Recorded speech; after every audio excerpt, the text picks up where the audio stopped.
Ishu Gautam. Today we are here for the basic concept of our biology, that is cell. Today we are going to discuss about the cell, functions of the cell, part of the cell, and what are the common importance of the cell in our daily life. Okay, what is cell? Cell is the fundamental unit of our life. What is cell? Cell is the fundamental unit of our life. What does the word fundamental consist of? जैसे कि हम देखते हैं, हम जिस room में बैठे हैं वो रूम ब्रिक्स से मिलकर बना हुआ है। जैसे एक सिंगल ब्रिक मिलकर एक रूम की फॉर्मेशन करते हैं, उसी तरीके से जो हमारी बॉडी है, जो भी लिविंग ऑर्गेनिजम्स होते हैं, वो सब सेल से मिलकर बनी है। जिस तरीके से एक सेल मिलकर जुड़कर हमारी पूरी लिविंग बॉडी का फॉर्मेशन करते हैं। तो सेल के बारे में हम पढ़ेंगे। सेल एक लैटिन वर्ड है। जो सेल है ये आपका लैटिन वर्ड है, यानी कि ये लैटिन लैंग्वेज से इसका इमर्ज हुआ है, लैटिन वर्ड। इसका मीनिंग क्या होता है? A little room. What does this cell meaning? The meaning of this cell is a little room. अब क्या है, हम सेल के बारे में पढ़ने से पहले एक बार उन साइंटिस्ट को श्रद्धांजलि देंगे जिन्होंने इस सेल की डिस्कवरी की और इसके ऑर्गेनेलिज के बारे में बताया, and that all about it. सबसे पहले थे हमारे रॉबर्ट हुक। रॉबर्ट हुक ने सबसे पहले सेल को ऑब्जर्व किया था। रॉबर्ट हुक ने सेल को सबसे पहले कहाँ ऑब्जर्व किया था? जो हमारा ट्री होता है उसकी जो स्टेम होती है, स्टेम के ऊपर बार्क होती है। बार्क के अंदर रॉबर्ट हुक ने सबसे पहले सेल को डिस्कवर किया था। जो रॉबर्ट हुक था, इसने सबसे पहले डेड सेल को ऑब्जर्व किया था। कैसा सेल था? Dead cell. तो फर्स्ट टाइम किसने ऑब्जर्व किया सेल को? Robert Hooke. कब किया? 1665 में किया। देन आते हैं हमारे लीवनहोक। लीवनहोक ने क्या किया था? लीवनहोक का भी सेम ही प्रोसीजर रहा था, उन्होंने भी सेल को ही ऑब्जर्व किया, but the difference between Robert and Leeuwen was that Leeuwenhoek first observe the living cell. अब मैं यहाँ पे आपको एक ट्रिक बताने वाली हूँ जिससे आपको याद रहेगा। जो एल है, लीवनहोक कहाँ से स्टार्ट होता है? एल से। लिविंग एल से। तो लीवनहोक ने लिविंग सेल को फर्स्ट टाइम ऑब्जर्व किया था। कहाँ ऑब्जर्व किया था? एक पोंड के अंदर। पोंड से उन्होंने सेल को ऑब्जर्व किया था। नाउ थर्ड है हमारे रॉबर्ट ब्राउन। रॉबर्ट ब्राउन ने फर्स्ट टाइम न्यूक्लियस की डिस्कवरी की थी। कब की थी न्यूक्लियस की डिस्कवरी? 1831 में। न्यूक्लियस होता है वो हमारे सेल का मिडल पार्ट होता है। सेल के मिडल में हमारा न्यूक्लियस प्रेजेंट होता है। नेक्स्ट हमारे आते हैं पुरकेनजी। पुरकेनजी ने 1839 में प्रोटोप्लाज्म की डिस्कवरी की थी। अब हमारा प्रोटोप्लाज्म क्या होता है? प्रोटोप्लाज्म हमारा होता है साइटोप्लाज्म प्लस न्यूक्लियस। हम प्रोटोप्लाज्म टर्म बनाते हैं। अब इसको याद करने की क्या ट्रिक है? पुरकेनजी किससे स्टार्ट होता है? पी से। Protoplasm P. तो पुरकेनजी ने प्रोटोप्लाज्म की डिस्कवरी की थी। नेक्स्ट हमारे आते हैं श्लीडिंग एंड श्वान। श्लीडिंग और श्वान दो ऐसे साइंटिस्ट थे जिन्होंने हमें सेल थ्योरी के बारे में बताया था। अब सेल थ्योरी में क्या था? सेल थ्योरी में इन्होंने डिस्क्राइब किया कि जो सभी प्लांट्स एंड एनिमल्स हैं, हमारे एनवायरनमेंट में जो भी लिविंग ऑर्गेनिजम्स हैं, प्लांट्स एंड एनिमल्स हैं, वो सब सेल्स से मिलकर बने हैं। मतलब जो भी लिविंग ऑर्गेनिजम्स हैं उनकी फंडामेंटल यूनिट ऑफ लाइफ क्या है? सेल है। ये सेल थ्योरी में श्लीडिंग और श्वान ने बताया था। उसके बाद आते हैं हमारे रुडोल्फ विर्चो। रुडोल्फ विर्चो ने 1855 में क्या किया था? सेल थ्योरी को एक्सपेंड किया था। अब इन्होंने एडिशनल में क्या बताया था कि जो सेल थ्योरी में हमने ये सीखा कि जो भी लिविंग ऑर्गेनिजम्स है वो क्या है? सेल से मिलकर बनी है। पर जो रुडोल्फ विर्चो थे उन्होंने सेल थ्योरी में एक्सपेंड करके ये बताया कि जो भी ऑर्गेनिजम्स बन रहे हैं, नए सेल्स बन रहे हैं, वो प्री एग्जिस्टिंग सेल्स से बन रहे हैं। प्री एग्जिस्टिंग सेल का मतलब क्या है?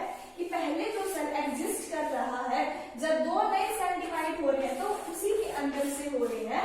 तो रुडोल्फ विर्चो ने इस चीज को एक्सपेंड किया था। सेल थ्योरी में वही था, उसको एक्सपेंड करके ये बताया कि जो प्री एग्जिस्टिंग सेल है उसी से न्यू सेल्स का फॉर्मेशन हो रहा है। और इसमें हम एक और पढ़ेंगे जिसका नाम है कैमिलो गोल्जी, जिन्होंने गोल्जी के बारे में डिस्क्राइब किया था, गोल्जी के बारे में डिस्क्राइब किया था। अभी हम एक बार क्विक रिवीजन ले लेते हैं कि सेल की डिस्कवरी में किन किन साइंटिस्ट का इंपॉर्टेंट रोल है। सबसे पहले हमने पढ़ा रॉबर्ट हुक। रॉबर्ट हुक ने 1665 में फर्स्ट टाइम सेल को ऑब्जर्व किया था, पर इन्होंने क्या था, डेड सेल को ऑब्जर्व किया था। उसके बाद हमारे कौन आए, लीवनहोक। लीवनहोक ने 1674 में लिविंग सेल को क्या किया था, ऑब्जर्व किया था। और वो लिविंग सेल कहाँ से लिया गया था, पॉन्ड से लिया गया था। उसके बाद आते हैं हमारे रॉबर्ट ब्राउन। रॉबर्ट ब्राउन ने 1831 में न्यूक्लियस की डिस्कवरी की थी। पुरकेंजी ने 1839 में प्रोटोप्लाज्म, पुरकेंजी प्रोटोप्लाज्म। उसके बाद आए थे श्रीडी और श्वान, जिन्होंने 1838 एंड 1839 में सेल थ्योरी को बताया था कि सेल थ्योरी क्या होती है। उसके बाद आए रुडोल्फ विर्चो। रुडोल्फ विर्चो ने 1855 में सेल थ्योरी को एक्सपेंड करके बताया कि किस तरीके से जो हमारे न्यू सेल्स है वो प्री एग्जिस्टिंग सेल्स से बने हुए हैं। उसके बाद कैमिलो गोल्जी ने गोल्जी अपैरेटस के बारे में बताया था। हमें देखेंगे कि सेल कैसे बना होता है, सेल का स्ट्रक्चर क्या होता है, सेल के अंदर कौन कौन से सेल ऑर्गेनेल्स प्रेजेंट होते हैं। गाइस क्या होता है कि जो ये सेल की है बहुत सारे ऑर्गेनेल्स होते हैं, तो इन सेल की ऑर्गेनेल्स को याद करने के लिए और इनको फंक्शंस को याद करने के लिए हम थोड़ी सी डिफिकल्टी फेस करते हैं। तो उसी डिफिकल्टी से आपको निकालने के लिए मैंने सेल को एक स्टोरी की फॉर्म में लेके आई हूँ। आपके लिए हम एक सेल को स्टोरी की तरह कैसे सीखेंगे। देखिए, आप सेल को मान लीजिए ये एक पूरी फैमिली है। आपको ये कंसीडर नहीं करना है कि एक सेल है, कंसीडर कीजिए कि ये एक पूरी फैमिली है। अब आप मुझे बताइए, फैमिली में सबसे बड़े कौन होते हैं, हमारे ग्रैंडफादर। हमारी फैमिली में सबसे बड़े हमारे ग्रैंडफादर होते हैं, माना हमारे दादाजी। तो हमारे जो दादाजी हैं उनका नाम है प्लाज्मा मेम्ब्रेन।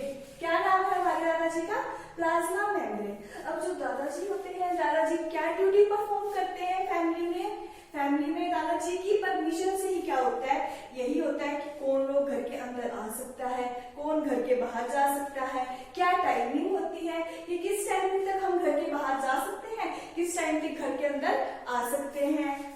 ये सब किसका काम होता है, दादाजी का। तो हमारे फैमिली में दादाजी का क्या नाम है, प्लाज्मा मेम्ब्रेन। ठीक है, तो नेक्स्ट जो वो है हमारी फैमिली का मेंबर, वो कौन आता है, हमारी मदर। मदर क्या करती है, हमारे लिए फूड बनाती है। फूड से हमें क्या मिलती है, एनर्जी। तो हमारे लिए एनर्जी कौन देती है हमें, हमारी मदर। तो जो हमारी फैमिली है इसमें हमारी जो मदर है उसका नाम है माइटोकॉन्ड्रिया। मदर का क्या नाम है, माइटोकॉन्ड्रिया। माइटोकॉन्ड्रिया हमें क्या देती है, एनर्जी। माइटोकॉन्ड्रिया कौन है, हमारी मदर है। मदर का क्या नाम है, माइटोकॉन्ड्रिया। माइटोकॉन्ड्रिया हमारे लिए एनर्जी प्रोवाइड करती है। ठीक है, तो नेक्स्ट हमारे आते हैं न्यूक्लियस। न्यूक्लियस कौन है फैमिली में, फैमिली में दादाजी के बाद किसकी चलती है, हमारे फादर साहब की। तो जो न्यूक्लियस है, न्यूक्लियस कौन है, हमारे फादर साहब। हमारे फादर साहब का क्या नाम है, न्यूक्लियस। हमारे जो फादर होते हैं उनकी क्या ड्यूटी होती है, जो हमारी फैमिली है उसको आगे बढ़ाना, जो हमारा वंश चल रहा है उसको आगे बढ़ाना। तो हमारे फादर कौन है, न्यूक्लियस। अब जो ये हमारी फैमिली है, इस फैमिली में हमारे जो फादर न्यूक्लियस है उनके एक फ्रेंड है, उनके फ्रेंड का नाम है सेंट्रियोल। क्या नाम है, सेंट्रियोल। अब एक बात बताओ, जो फादर के फ्रेंड है तो क्या करेंगे, फादर की हेल्प करेंगे। मतलब जो काम फादर कर रहे हैं तो सेंट्रियोल उसकी क्या करेंगे, हेल्प करेंगे। जो काम हमारे फादर कर रहे हैं, अब फादर के फ्रेंड है तो सेंट्रियोल क्या करेंगे, उसमें हेल्प करेंगे। ओके, नेक्स्ट क्या है, अब जो हमारे फादर साहब होते हैं, हमारे पापा होते हैं, वो फैमिली में सबसे ज्यादा किसकी मानते हैं, हमारी दादी जी की। किसकी मानते हैं, दादी जी की, क्योंकि दादी जी होती हैं जो हमारी, वो हमारे फादर साहब से बहुत ज्यादा प्यार करती है। ठीक है, तो क्या होता है, न्यूक्लियस कौन है, हमारे फादर साहब है। तो न्यूक्लियस के बाहर कौन है, हमारे न्यूक्लियर एनवेलप। न्यूक्लियर एनवेलप किसका नाम है, हमारे यहाँ दादी जी का। दादी जी का क्या नाम है, न्यूक्लियर एनवेलप। ठीक, तो अब क्या है, जो पूरा घर होता है हमारा, पूरे घर में चहकते कौन रहते हैं सदा, किसकी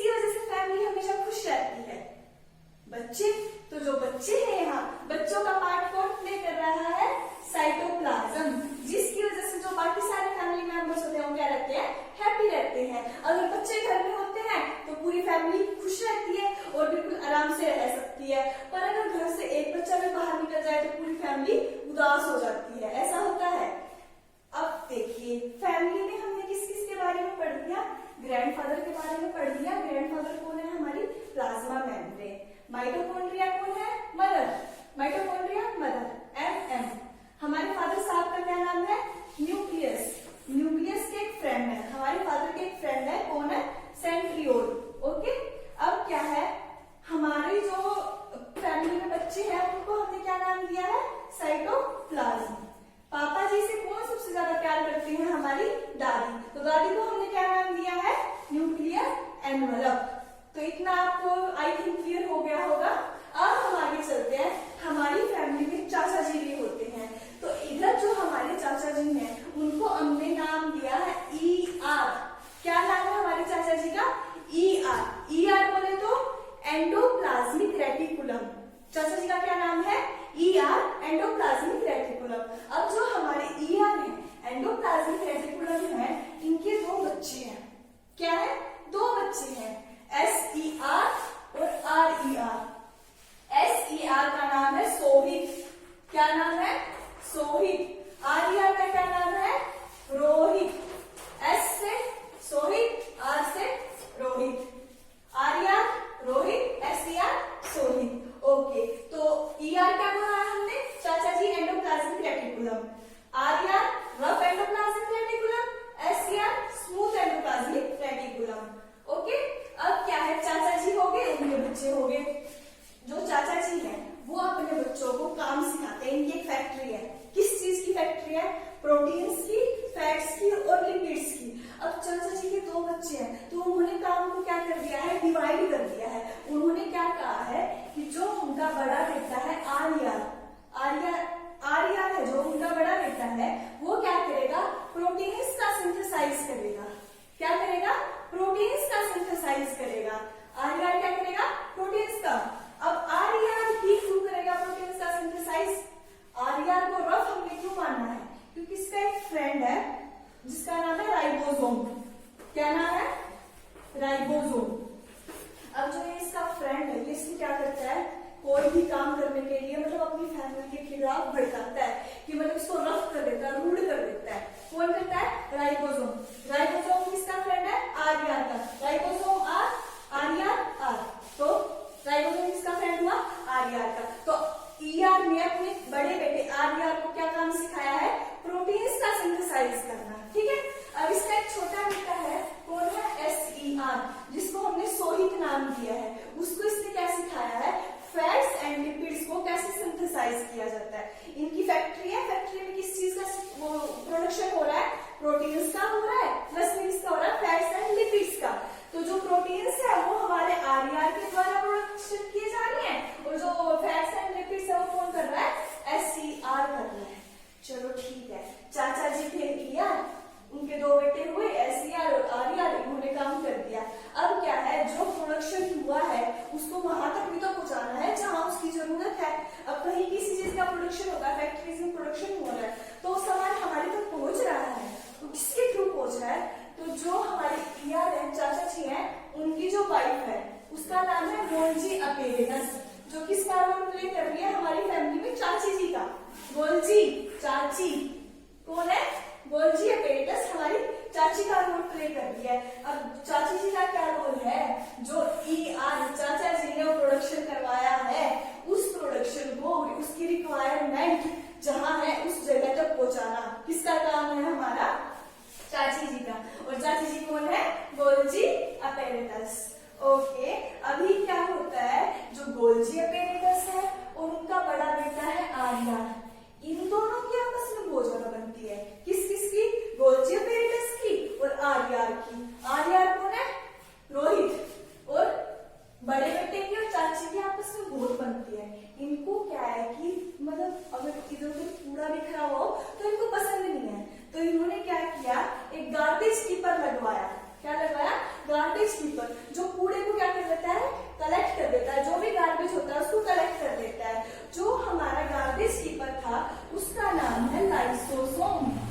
क्या नाम है, लाइसोसोम। लाइसोसोम का क्या काम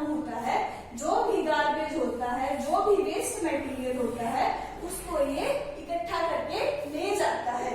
ये किसकी फंक्शनिंग होगी, हमारी लाइसोसोम की। तो ये हमने पढ़ा किस एक फैमिली है, उस फैमिली में सबसे बड़े हैं हमारे दादाजी। दादाजी को हमने क्या नाम दिया है, प्लाज्मा मेम्ब्रेन। प्लाज्मा मेम्ब्रेन ही डिसाइड करेंगे, दादाजी ही डिसाइड करेंगे घर के अंदर कौन आएगा, घर के बाहर कौन जाएगा, किस टाइम तक आएगा, किस टाइम तक जाएगा। उसके बाद कौन है, माइटोकॉन्ड्रिया। माइटोकॉन्ड्रिया कौन है, हमारी मदर है। मदर क्या करती है, फैमिली के लिए फूड प्रिपेयर करती है, फूड से हमें क्या मिलती है, एनर्जी मिलती है। उसके बाद आते हैं हमारे फादर साहब। फादर साहब का हमारे यहाँ क्या नाम है, न्यूक्लियस। न्यूक्लियस का फादर साहब का क्या काम है, फैमिली को आगे बढ़ाना। ओके, अब इसके बाद था हमारा सेंट्रियोल। सेंट्रियोल क्या है, न्यूक्लियस के फ्रेंड। न्यूक्लियस के फ्रेंड है तो न्यूक्लियस की हेल्प करेंगे, जो काम न्यूक्लियस करेगा उसमें वो उसकी हेल्प करेंगे। उसके बाद आता है हमारा साइटोप्लाज्म। साइटोप्लाज्म को हमने स्टोरी में किस चीज से रिलेट किया है, बच्चों से। जो हमारी फैमिली में बच्चे होते हैं, बच्चों के होने से क्या होता है, सारी फैमिली खुश रहती है। अब जो हमारा न्यूक्लियस है, न्यूक्लियस के बाहर क्या होता है, न्यूक्लियर एनवेलप। न्यूक्लियर एनवेलप को हमने किससे रिलेट किया था, दादी जी से। दादी जी क्या करती है, पापा से सबसे ज्यादा प्यार करती हैं। तो जो भी काम वगैरह पूछना होता है तो जो फादर साहब होते हैं वो हमारे किससे पूछते हैं, और जो हमारी दादी होती है वो हमारे पापा के ऊपर कोई भी प्रॉब्लम नहीं आने देती। ओके, फिर हमारे आते हैं ईआर चाचा जी। चाचा जी क्या करते हैं, चाचा जी अपने दो बच्चे हैं उनके, एससीआर और आरआर, उन दोनों की एक फैक्ट्री लगवा रखी है जिसमें वो प्रोडक्शन करते हैं। किस चीज का प्रोडक्शन करते हैं, प्रोटीन्स का प्रोडक्शन करते हैं, फैट्स एंड लिपिड्स का प्रोडक्शन करते हैं। अब उन्होंने जो प्रोटीन्स का प्रोडक्शन है वो आरईआर को सिखा रखा है। जो आरईआर है यानी कि रोहित है, वो क्या करेगा, प्रोटीन्स का सिंथेसाइज करेगा। किसकी हेल्प से, कौन है उसका फ्रेंड, राइबोसोम। राइबोसोम की हेल्प से वो क्या करेगा, प्रोटीन्स का सिंथेसाइज करेगा। उसके बाद क्या है हमारा एसईआर। एसईआर कौन है, सोहित। सोहित क्या करेगा, फैट्स एंड लिपिड्स का प्रोडक्शन करेगा। तो फैक्ट्री में दोनों चीजों का प्रोडक्शन हो चुका। अब क्या होगा, जो हमारी गोल्जी चाची जी हैं, गोल्जी चाची क्या करती है, जो प्रोडक्शन किया है, ईआर ने जो भी प्रोडक्शन करवाया है उसको उस रिक्वायर्ड एरिया तक पहुंचाती है जहां उसकी रिक्वायरमेंट होती है। तो ये काम किसका हो गया, हमारा गोल्जी अपैरेटस का। और जो राइबोसोम है वो किसका फ्रेंड है, रोहित का फ्रेंड है। ठीक है, तो ER endoplasmic reticulum, RER rough endoplasmic reticulum, SER smooth endoplasmic reticulum. तो हमने देखिए किस किस के बारे में पढ़ा है, plasma membrane, mitochondria, nucleus, centriole, cytoplasm, nuclear envelope, ER, SER, RER, ribosomes, lysosomes, Golgi apparatus. Lysosome क्या करता है, जो भी हमारे पास वेस्ट मटेरियल होता है उसको क्या करता है, कलेक्ट कर लेता है। ये ड्यूटी किसकी है, लाइसोसोम की।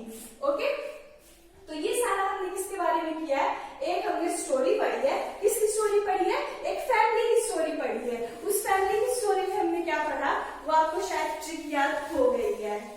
देखिए अब तक हमने क्या देखा, हमने एक स्टोरी देखी, किससे रिलेटेड थी, वो हमारी सेल से रिलेटेड थी। उसमें हमने सबसे पहले क्या किया, प्लाज्मा मेम्ब्रेन किया। जो प्लाज्मा मेम्ब्रेन है उसमें हमने स्टोरी में रिलेट किया था ग्रैंडफादर से। प्लाज्मा मेम्ब्रेन का क्या काम होता है, प्लाज्मा मेम्ब्रेन सबसे पहले तो होती क्या है, प्लाज्मा मेम्ब्रेन हमारे सेल की आउटर मेम्ब्रेन होती है। क्या होती है, आउटर मेम्ब्रेन होती है। अब आउटर मेम्ब्रेन है तो इसका क्या क्या फंक्शंस है, सबसे पहले जो प्लाज्मा मेम्ब्रेन होती है इसका फंक्शन होता है कि ये जो हमारा सेल होता है उसको शेप और स्ट्रक्चर प्रोवाइड करती है, कि मतलब जो सेल होगा उसकी क्या शेप होगी, कैसे वो स्ट्रक्चर होगा। प्लस इसका नेक्स्ट फंक्शन क्या रहेगा, जो भी इसके अंदर सेल ऑर्गेनेलिज होते हैं उनको क्या करके रखते हैं, उनकी एक बाउंड्री की फॉर्मेशन कर देती है, जिससे क्या होता है जो सारे सेल ऑर्गेनेलिज होते हैं वो एक सेल के अंदर बाउंड रहते हैं।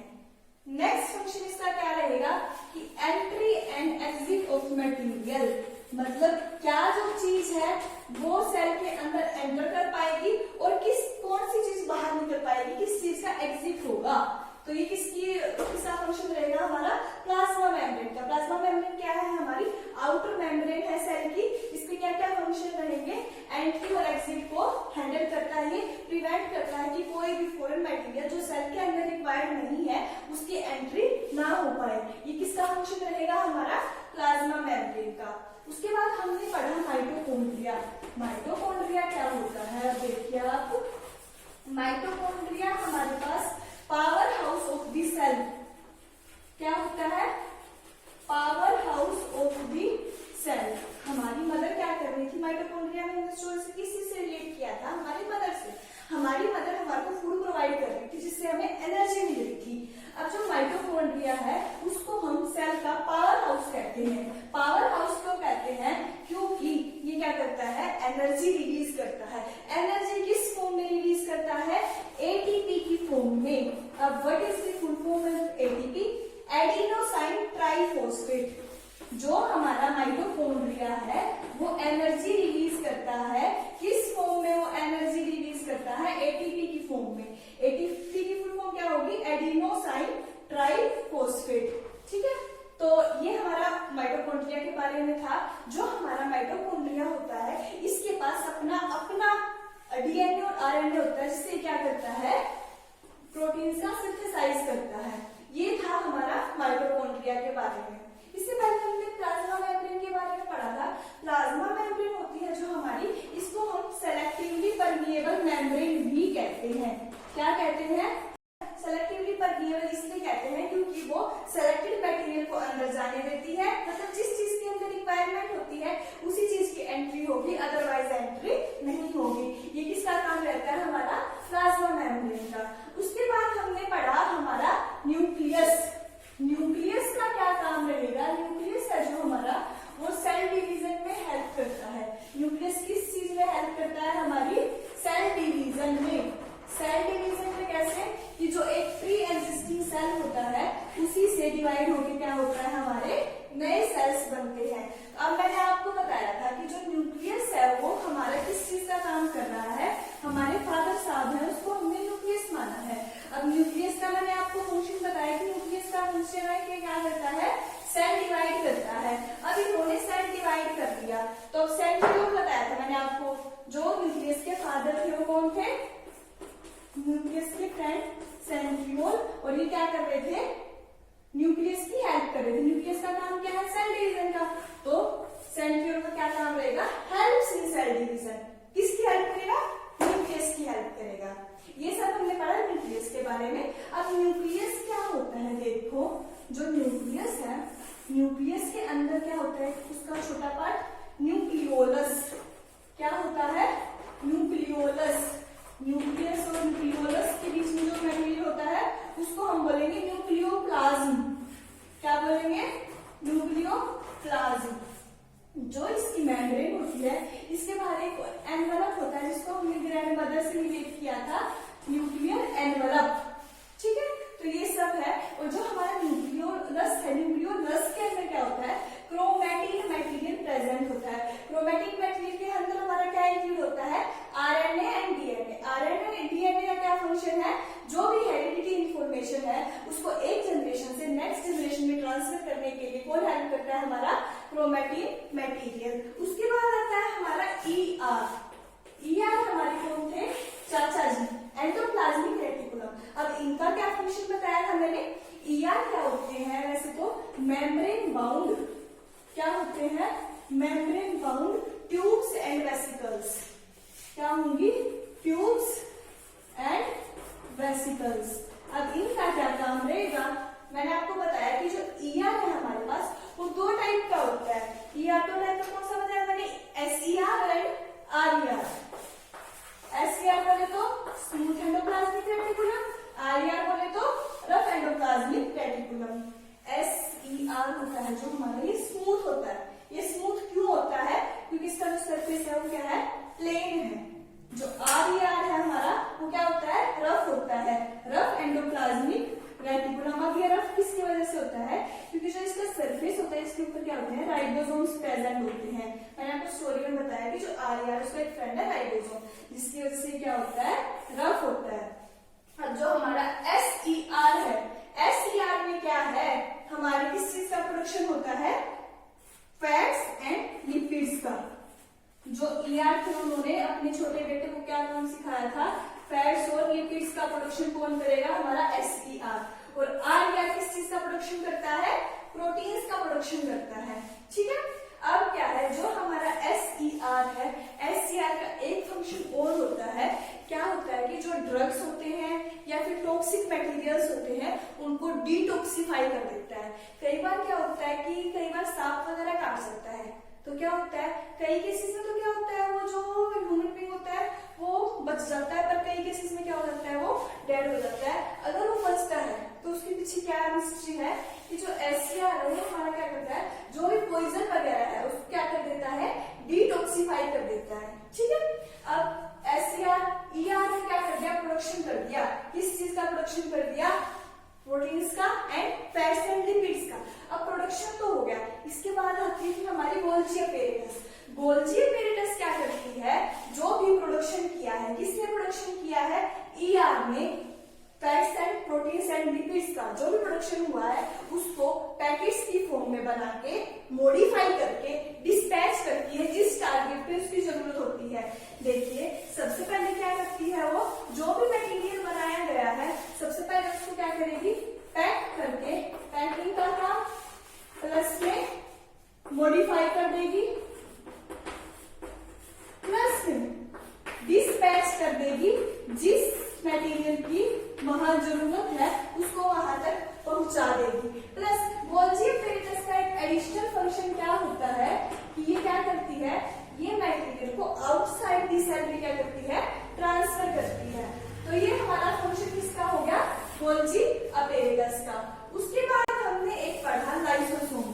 लाइसोसोम हमने क्या पढ़ा था, जो अब आता है हमारा लाइसोसोम। जो हमारा लाइसोसोम होता है उसको हम digestive bags plus suicidal bags कहते हैं। क्यों कहते हैं, क्योंकि जो लाइसोसोम होता है हमारा, ये एंजाइम्स से फिल होता है। किससे फिल होता है, एंजाइम्स से। अब ये एंजाइम्स क्या करती हैं, जो भी सेल का वेस्ट मटेरियल होता है उसको क्या कर देती हैं, ब्रेक डाउन कर देती है कॉम्प्लेक्स को सिंपलर में। तो उससे क्या होता है, जो भी वेस्ट मटेरियल होता है वो क्या हो जाता है, रिसाइकल तो नहीं कह सकते हम, वो मटेरियल क्या हो जाता है, फिनिश हो जाता है। उसके बाद हम क्या कह रहे हैं कि सुसाइडल बैग कहते हैं। सुसाइडल बैग्स क्यों कहते हैं हम लाइसोसोम को, हम लाइसोसोम को सुसाइडल बैग्स इसलिए कहते हैं क्योंकि जब उसके पास बहुत सारा वेस्ट मटेरियल हो जाता है उस टाइम के बाद जो उसकी एंजाइम्स होती है वो उसको टॉलरेट नहीं कर पाती, जिसकी वजह से वो क्या होती है, वो एंजाइम्स को लाइसोसोम को क्या कर जाती है, बोर्न आउट कर जाती है, जिसकी वजह से हम लाइसोसोम को क्या कहते हैं, सुसाइडल बैग